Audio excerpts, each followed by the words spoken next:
Twitter चीनी communist party से पैसे ले रहा है और यह ट्विटर यूजर्स को रिस्क में डाल रहा है।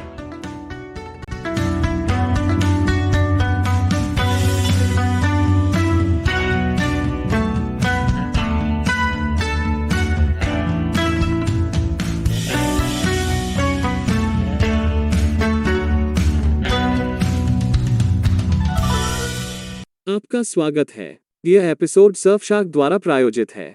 जब आप ऑनलाइन जाते हैं तो आपको अपनी पहचान की सुरक्षा के लिए सर्फशार्क जैसे वीपीएन का उपयोग करना चाहिए। तो ट्विटर, यह मानवता की प्रचंड कूड़ेदान की आग से कहीं अधिक है। यह एक ऐसा स्थान भी है जहां चीनी कम्युनिस्ट पार्टी स्वतंत्र रूप से अपना प्रचार प्रसार कर सकती है और ट्विटर भी पार्टी को उस प्रचार को फैलाने में मदद करेगा, एक कीमत के लिए। जी हाँ, रॉयटर्स की एक बिल्कुल रोंगटे खड़े कर देने वाली रिपोर्ट से पता चलता है कि कैसे चीन ट्विटर के लिए बड़ा बिजनेस बन गया। हालांकि अधिकांश पश्चिमी सोशल मीडिया प्लेटफॉर्म की तरह चीन में भी ट्विटर पर प्रतिबंध लगा दिया गया है, लेकिन आप अभी भी चीन के फायरवॉल को प्राप्त करने के लिए सर्फशार्क जैसे वीपीएन का उपयोग करके चीन के अंदर ट्विटर का उपयोग कर सकते हैं। एक वीपीएन गुमनाम रूप से वेब ब्राउज करते समय आपकी सुरक्षा करने में मदद कर सकता है, लेकिन अगर आप ट्विटर पर लॉग इन हैं तो यह आपकी रक्षा नहीं कर सकता है और ट्विटर चीनी एजेंटों को आपके खाते की जानकारी तक पहुंचने दे रहा है, जो जाहिरा तौर पर हो रहा है। यदि आपने इस प्रकरण से पहले ही ट्विटर का तिरस्कार नहीं किया है तो चुप हो जाइए, यह बहुत बुरा हो जाता है। यह सब तब शुरू हुआ जब ट्विटर ने फैसला किया कि चीन में पैसा कमाना एक अच्छा विचार होगा, विशेष रूप से चीनी कंपनियों और विशेष रूप से चीनी कम्युनिस्ट पार्टी को विज्ञापन बेचकर। रॉयटर्स के अनुसार स्थानीय सरकार के अधिकारियों और चीनी कम्युनिस्ट पार्टी के शहरों, प्रांतों और यहां तक देश भर के जिलों के प्रचार कार्यालयों ने विज्ञापन खरीदने के लिए ट्विटर पर धावा बोल दिया है। यह सच है कि ट्विटर ने पहले भी प्रचार प्रसार करने के लिए चीन के राज्य से जुड़े हजारों खातों को बंद कर दिया है। ये ज्यादातर शेल अकाउंट और बॉट थे, लेकिन ट्विटर ने बहुत से व्यक्तिगत चीनी उपयोगकर्ताओं के खातों को भी निलंबित कर दिया है जो चीनी शासन की आलोचना कर रहे हैं।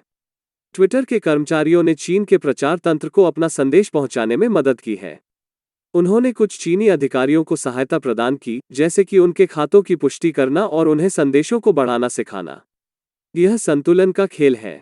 ऐसा लगता है कि आप प्रचार की समस्या से निपट रहे हैं, साथ ही चीनी सरकार को अपने प्रचार को बेहतर तरीके से फैलाने का प्रशिक्षण भी दे रहे हैं।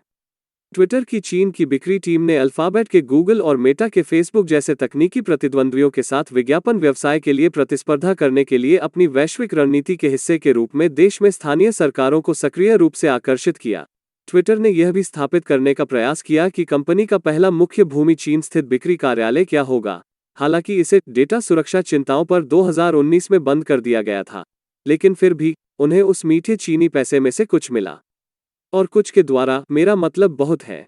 ट्विटर चीनी ग्राहकों से प्रति वर्ष सैकड़ों मिलियन डॉलर कमा रहा है, जो चीन को ट्विटर की सबसे बड़ी गैर अमेरिकी राजस्व धाराओं में से एक बनाता है। एक छोटे से साइड नोट के रूप में, अगर ट्विटर, जिसका फेसबुक या यूट्यूब की तुलना में बहुत छोटा उपयोगकर्ता आधार है, चीन से सालाना करोड़ों डॉलर कमा रहा है, तो कल्पना करें कि मेटा और गूगल कितना कमा रहे हैं। या कल्पना न करें यदि आप रात को बेहतर नींद लेना चाहते हैं। चीनी संस्थाएं ट्विटर पर किस तरह के विज्ञापन चला रही हैं? खैर, 2019 में ट्विटर हांगकांग के विरोध की आलोचना करने वाले चीनी राज्य द्वारा संचालित मीडिया विज्ञापनों को भुनाने में सक्षम था।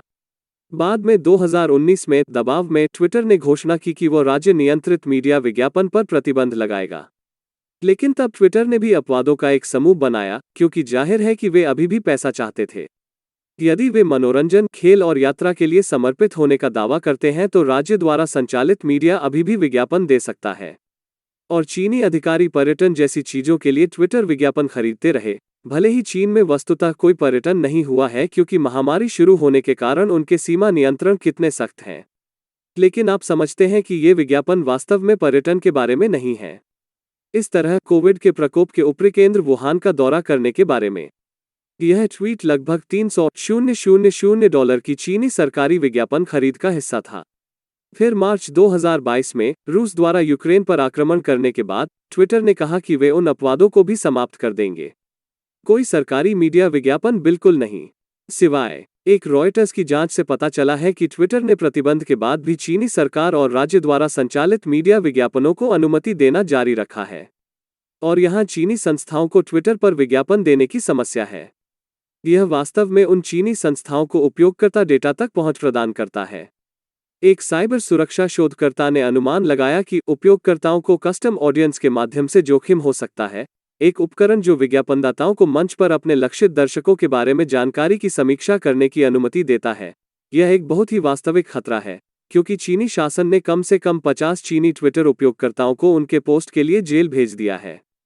और यह डरावना हो जाता है। ब्रेक के बाद वापसी पर स्वागत है। जब तक YouTube इस वीडियो को विमुद्रीकृत और आयु प्रतिबंधित करने का निर्णय नहीं लेता है, ऐसा नहीं है कि एक सोशल मीडिया प्लेटफॉर्म चीन के साथ गंदा कारोबार कर रहा होगा। वैसे भी रॉयटर्स की एक जांच की बदौलत ट्विटर पर चीनी प्रभाव की सीमा सामने आ रही है और पूर्व ट्विटर कर्मचारी पीटर ज़टको को, जिन्होंने इस महीने की शुरुआत में अमेरिकी सीनेट की सुनवाई में सीटी बजाई थी। ज़टको का दावा है, ट्विटर के अधिकारियों ने ट्विटर को चीनी संस्थाओं से आने वाले राजस्व पर अधिक निर्भर होने की अनुमति देने का विकल्प चुना, भले ही चीन में ट्विटर सेवा अवरुद्ध हो। और जैसा कि मैंने कहा, इन विज्ञापनों ने चीनी सरकार को एक प्रकार की पहुंच भी दी जिसने चीन में ट्विटर उपयोगकर्ताओं को जोखिम में डाल दिया। ज़टको की विसलब्लोअर रिपोर्ट के अनुसार ट्विटर के अधिकारियों को पता था कि चीनी धन स्वीकार करने से चीन में उपयोगकर्ताओं को खतरा हो सकता है। ट्विटर के अधिकारियों ने समझा कि यह एक प्रमुख नैतिक समझौता है। श्री ज़टको को बताया गया था कि ट्विटर इस बिंदु पर राजस्व स्ट्रीम पर बहुत अधिक निर्भर था, इसे बढ़ाने के अलावा कुछ भी करने के लिए। यहां उन्होंने सीनेट की सुनवाई के दौरान क्या कहा।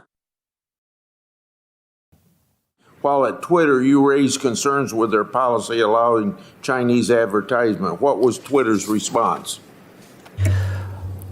In a nutshell, it was, we're already in bed. It would be problematic if we lost that revenue stream. So figure out a way to make people comfortable with it. In other words, we're already in bed with that smoking hot girl we know is an assassin. Too late to get out now. Might as well enjoy it while it lasts. Zacko also claimed that Twitter didn't actually know what kind of data they were giving China. They didn't know what people they were putting at risk or what information they were even giving to the government, which made me concerned that they hadn't thought through the problem in the first place that they were putting their users at risk for. And it gets worse. In his 84-page whistleblower complaint to U.S. officials, Zacko alleged Twitter is highly vulnerable to abuse by foreign intelligence agents.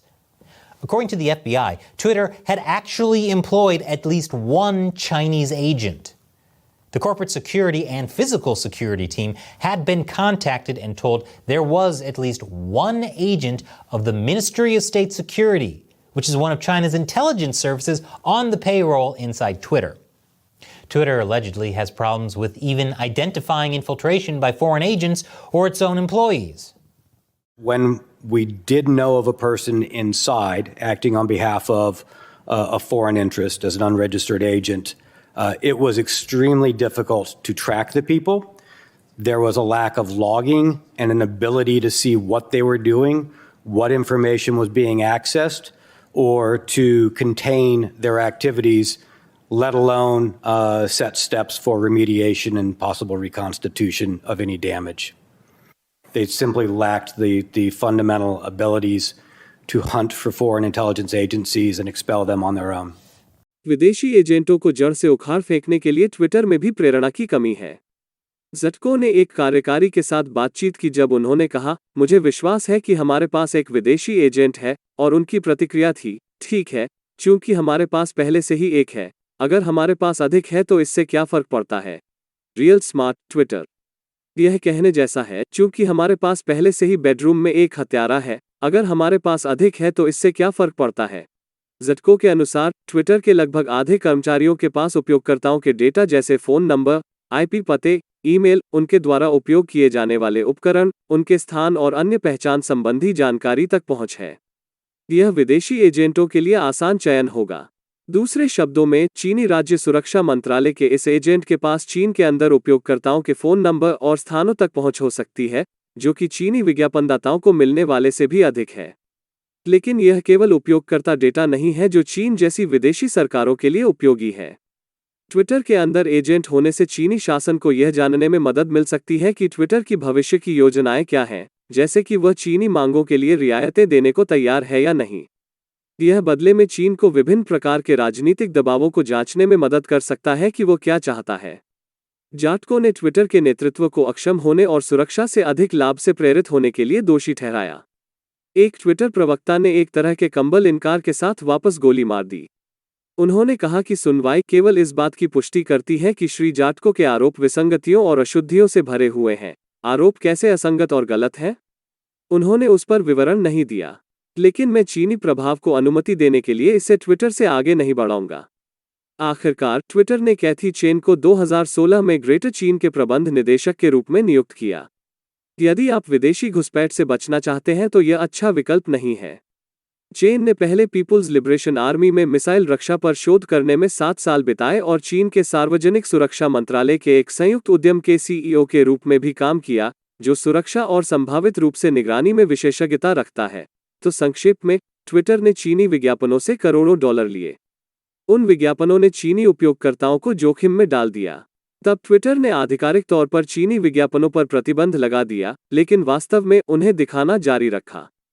और Twitter ने कम से कम एक चीनी जासूस को भी काम पर रखा था, जिसकी संभावित उपयोगकर्ता डेटा तक पहुंच थी। लेकिन ट्विटर ने फैसला किया कि यह कोई बड़ी बात नहीं है।